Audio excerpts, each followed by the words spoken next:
Steve, Tom, Dan, Iser, Lisa, Lion, Lex, Lone, John, Marvin, George, Captain Smith, Chris Bull, Tim Banal, George Knapp, and Ian Punnett. I'm George Norrie, somewhere out there on Coast to Coast AM. We'll see you on our next edition.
105 northbound connector using 118 westbound. We have crews coming earlier back, blocking that transition road. The drive is starting out that you'll approach this area. Irwindale, this is on the 605 southbound at lower Azusa Road. A little fender bender there, out of lanes and also by shoulder. You're seeing delays at that stretch. And in order, we have 15 earlier tracks on the 55 northbound at Chapman Avenue has been cleared from lanes. KMI at the Sky Hope 50 there faster. I'm Brian. It's a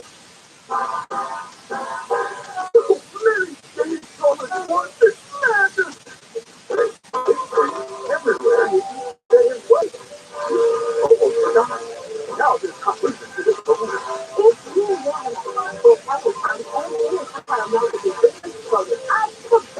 And the number one reason.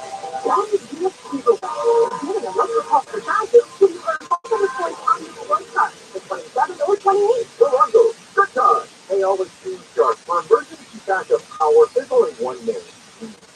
Duffy Power. Since 1965, Southern California has relied on Duffy for hospitals and high-rises, data centers and school districts, every form of business, big or small, even homes and RVs. Whether it's a new generator, an emergency rental, or Duffy's legendary repair and maintenance service, Duffy Power has you covered. Go to Duffy Power covered. Go to DuffyPower.com, DuffyPower.com. That's easy forever changed U.S. culture and our school, our churches, and our military.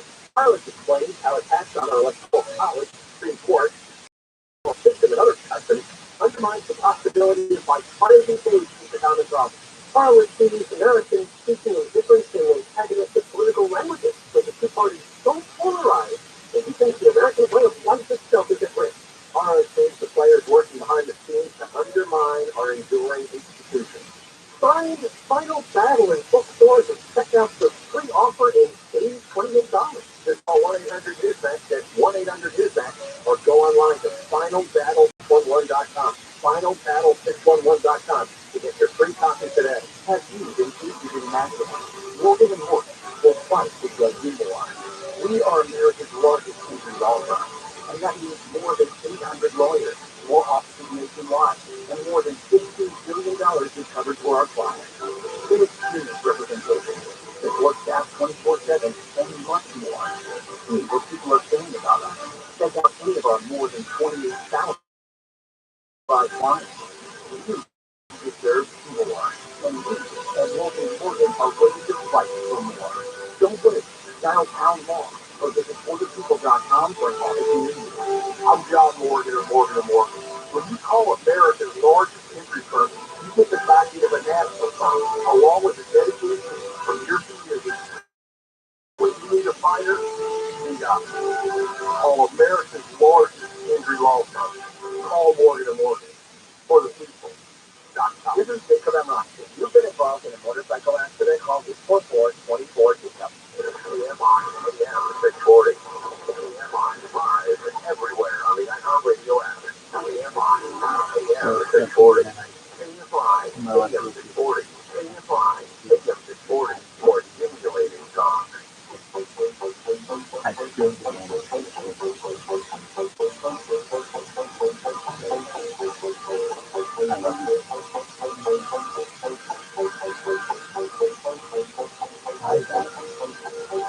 Rồi sẽ nó mới người ta này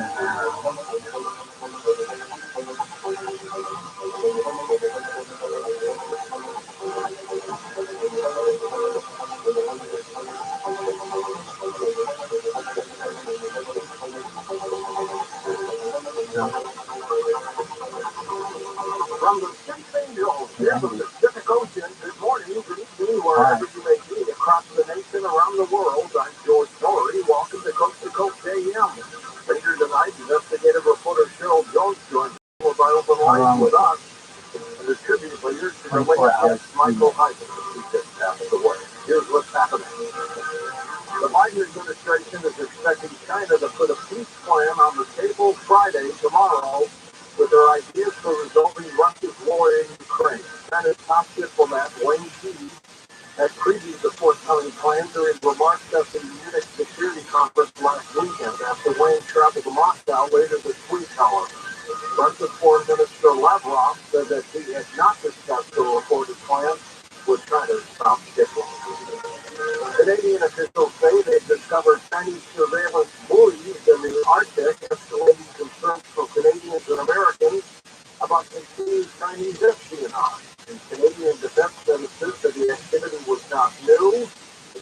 military found the police. Teenage girls in the United States experienced record high levels of violence, sadness, and suicide risk in recent years, amid significant and heartbreaking declines in youth health and well-being overall, according to data published by the U.S. Centers for Disease Control and Prevention. Responses to the CDC's biannual youth risk behavior survey were collected in the fall of 2021. Signed Christian Wild from myheartbook.com to look into the story. Why are they so depressed, Christian?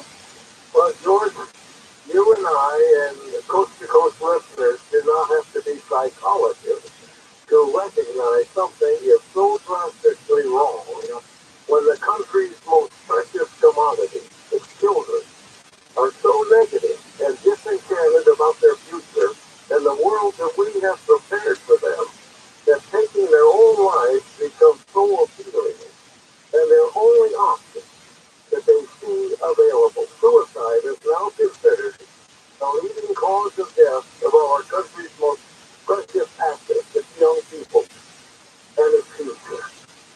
So taking one's own life has become a second leading cause of death among children 10 to 14, and even those 25, according to the CDC, with their announcement of 46,000 deaths in a given year. The CDC found that suicide claims a life every 11 minutes, and 3.2 million youngsters surveyed admitted to having actually planned taking their own lives, and another 1.2 million had attempted but failed in their attempt. Thank God for that. Now, just maybe, George, there is something positive that can come from all this. George, it might help parents recognize warning signs that something is going terribly wrong with their children. There are symptoms. There are symptoms, and before it's too late, they need to get help.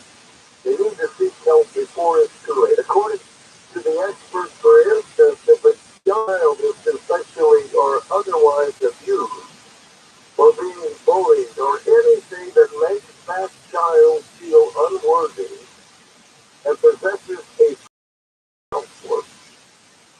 So the advice for parents becomes more aware of the warning signs. So what we're doing wrong to make dying more an option than living in the greatest country on earth. Something is the way it's wrong. That Christian's work, myheartbook.com. Thanks, Christian. 6 enormous galaxies that formed just a half a billion years after the Big Bang could rewrite what astronomers know about the birth of our universe. They contain some of the first stars that lit up the cosmos that are much bigger than scientists thought was possible, according to researchers from Penn State University. They're scratching their heads. Kevin Randall's back with us for his weekly UFO report. I had Don Schmidt on for a little bit yesterday, Kevin, and he says hello.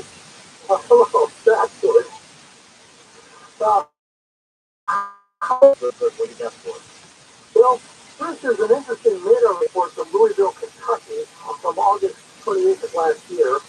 According to investigator Rabbi, the witness reported seeing an object that was, at first, hovering over his house and then slowly drifting off to the northeast. He said that he was nearly underneath the object that was flying at about 300 feet. The UFO had a round bottom, yellowish, reddish, and orange light with 4 dim white lights on the side. The UFO itself was a large hexagon shape with white lights also in a hexagon. All the lights were steady. He said it looked as if the object was underwater and was changing shape slightly, though it was above him all during the sighting. The man said that he hadn't believed in UFOs or alien visitation prior to his sighting, and he did say that nothing man-made could have operated the way this object did. He said that there was no noise except for slight humming sound. It gave off no heat and both hovered and flew in a straight line, but there was no sign of wind. He said the object was 60 to 80 feet around. At about the same time of the sighting, the radar node, also in Louisville, detected the anomaly. The witness knew nothing of the radar node, and the node operator knew nothing of the UFO sighting. As he cross-checked UFO sightings with the radar detection, spotted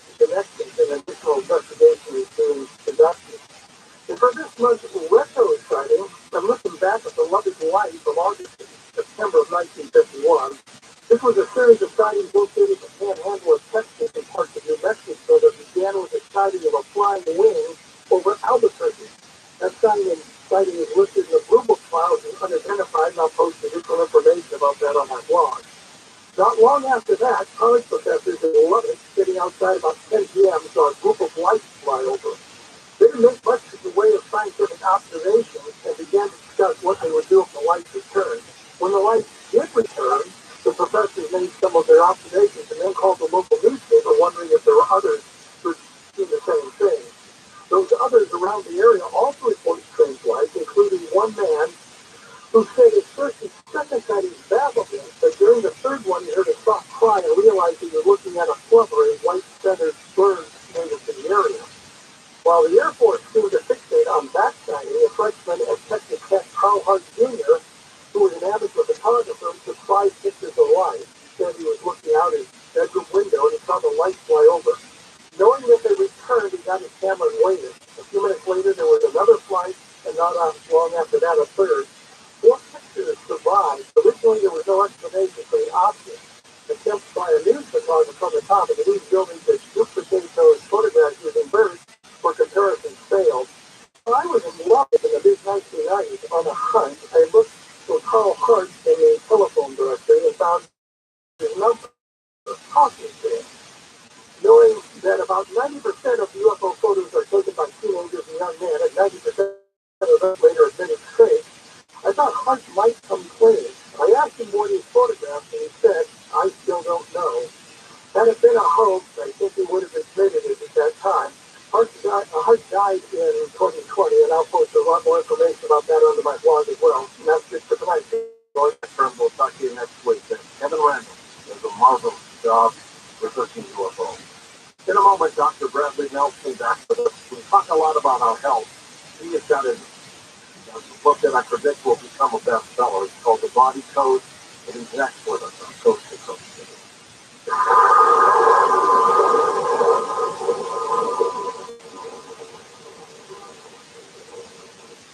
Real people, real stories. I'm eczema. I have been to minimum of 3 different dermatologists. I have tried every cream and ointment that you can imagine to treat it. So I started taking Carnivora, and at this point, I don't want to ever be without it. I don't want to go back there again. Our little dog developed this lymph problem. I think chemotherapy lasted for 6 weeks. He started developing more lymph nodes that were swelled up. So I thought I'd just try Carnivora. The lymph nodes started to go down, swelling did. Then I took him into the vet to get him checked out, and there was no signs at all inside. My dad had issues that developed in his eye, so my veterinarian said, "You don't want to just go ahead and remove the eye." So that night, I heard the Carnivora and advertising. So I said, "You know what? I'm going to order this product. That way, at least I tried." They did the procedure. They did all the tests. So they're surprised. They said, "I don't know when you take this product, they die." George Norrie here. I'm pleased to announce that Carnivora has officially launched its pet division. That's right.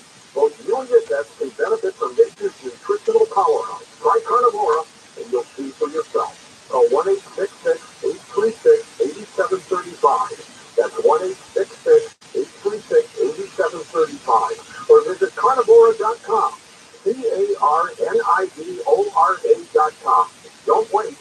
Call today. Carnivora.com. How long does it take to tackle a home project?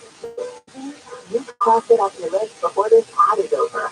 Just tell us what you need. Indoor or outdoor, repair, redesign, and we handle the rest. Sending a top pro to get it done. You don't have to lift a finger, except if you have the screen or touch them out. Plus, Andy is free to use. So bring us your next home project, and we'll bring it home. Download the app or go to Andy.com. That's AN.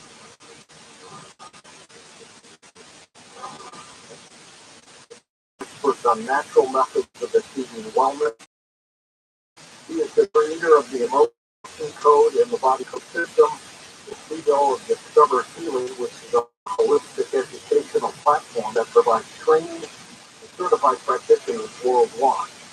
Selling book, The Emotion Code, provides step-by-step instructions for working with the body's energy healing power. His new book, which I have the pleasure of writing the forward to, is called The Body Code. unlocking your body's ability to heal itself. Brad, we'll be having you back on. So it's going on 13 years. I can't believe it. I can't believe it either. Where'd the time go, Brad? I don't know, but I've been busy. You sure have. Your motion post took off, and the body code, I predict, will be a bestseller. I think so. The message that it contains is really so timely and so compelling. People need it so bad. How did you get involved in holistic medicine? Well, my story really begins when I was 7 years old. I was really sick with the measles, and I overheard my parents talking, and I knew the plan. And the plan was that I was going into the hospital the next day, and I was going into something called an oxygen tent, which is something they used to use. I didn't really know what an oxygen tent was. The tent part sounded kind of interesting, but I was really way too sick to think about camping. And my parents had made a bed for me upstairs in the living room so that I could be near their bedroom. And on this night, everyone else had gone to bed. The parents came into the room, and my mother said to my father, she said, "Honey, will you kneel down with me and say a prayer for our boy so he'll be able to get well?" And so they did. They knelt down by the side of the couch. My dad said, "I'll bring this prayer for me." Now, knowing my dad, this is probably the first time in my life I've actually heard my dad pray. My dad wasn't a preacher or anything like that. He was in construction and real estate. And something happened in the middle of this short prayer of his. It was absolutely unforgettable. This change began at the top of my head, and it went through my body, just stole my feet that fast, and I was instantly healed. Now, to go from being really sick one moment to being completely healed in the next instant is so bizarre and so crazy and so impossible that you can't forget it. And I remember every moment in a miracle. A miracle. Truly, it was a miracle. And that experience is burned into every particle of my being. And I remember it very well. And I held my tongue till my dad was done praying with big take water. When he was done, I said, "I'm better, I'm better." And they said, "That's fine, and go back to sleep. Well, tomorrow you're going into the oxygen tent." And but the next day proved that I was really totally well. It also taught me that there's a higher power. So I kind of filed those things away. So about 13 years old, 7 years later, things run in those 7 year cycles, with these terrible pain in my back. And these things would hit me out of the blue. They'd knock me to the ground sometimes. They'd take my breath away. It was terrifying.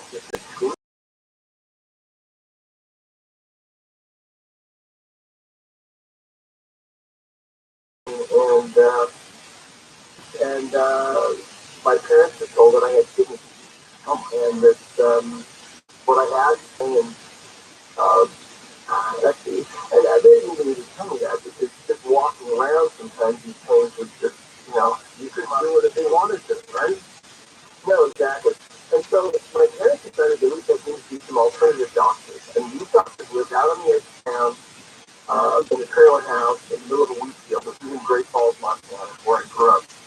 And I just remember going to these people, and they started working with me. And they were working on my body, and almost immediately I started noticing that I, I feel this change is happening in my body. That what these people were doing seemed to be just what I needed. And within a few weeks, I was feeling much, much better. Um, the pain much less severe, much less frequent. And within about a month, I was totally well. My parents took me back to the hospital. They ran the test again, and they confirmed that I was disease-free. So I decided that's what I wanted to do with my life. I wanted to become a doctor. And if I needed to practice out on the edge of town in the trailer house in the middle of a wheat field, that was okay with me. That seems to be the natural habitat of doctors that got results, right? So anyway,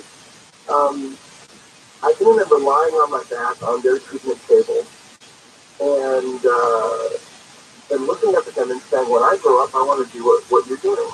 And they were very discouraging. They would say to me, no, they say, if you go to chiropractic school or naturopathic school or some school of natural healing, they'll fill your head so full of fixed ideas. And I believe that these people have saved my life. And so years later, and that was an answer to that was very powerful. Doing that, I in 1980. I took a class in 1980, considering myself as so that's what I did for a while. I had a business called the Computer Tutor back in the early 80s where you might remember, George, people would buy these computers and they didn't know really what to do with them because there was no software. So I'd go into people's businesses and look at their flow and analyze what they were doing and then software to, kind of automate their business. It was all pretty simple. What it is to do at that time. Yeah, we've seen a lot of changes since then. And I couldn't have imagined then how much now. But anyway, so that taught me about computers and logic. So in school, when I would hear the brain would sit there and think, well, if the brain is really a computer, will it ever have the technology to be able to access that computer and find out our patients? Because if someone is sick or they've got some kind of problem, it's not that my whole career, it has really been based around that idea within all of us. And that subconscious mind, I believe, is far more intelligent than we can even begin to imagine. There it is. There's thousands of people working at individual jobs and guests on the ramp with their engines pulled up ready